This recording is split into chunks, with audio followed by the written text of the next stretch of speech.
Желтоқсанда не жаңалық? Шолпан, Сатурн, жарты ай мен Марс ай бойы іңірмен таңда кездеседі.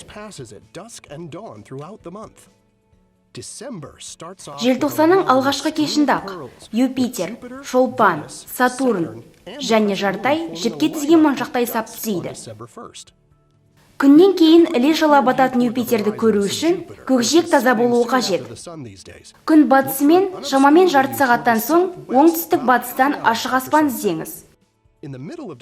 Желтоқсанның ортасында 9-нан 13-не дейінгі әр кеште Шолпан мен Сатурн бірінің қасынан бір өтіп, бұлтқа оранған жарқыраған Шолпан күн сайын көтеріле бермек. Таңғы бозторғайлар қызыл планетаның ай орағына қонаққа барғанын 22-23 желтоқсанда байқайды. Бұл үшін күн шығардан 45 минут бұрын оңтүстік шығысқа көз тігіңіз. Желмексіне айды Марстың үстінен көрсеңіз, ертеңін ол төмендеп шығысқа жылжиды. Желтоқсанның соңында ай мен Шолпан көз жауын алар жұпқырайды. 28-і кешкі іңірде оңтүстік батыс көгінен жіңішке ай орағы үстінде қалқыған Шолпанды табасыз. НАСАның ғарыш миссиялары ай мен күн жүйесі планеталарын зерттеп, ғылымның іргелі сұрақтарына жауап іздейді. Біз қайдан келдік?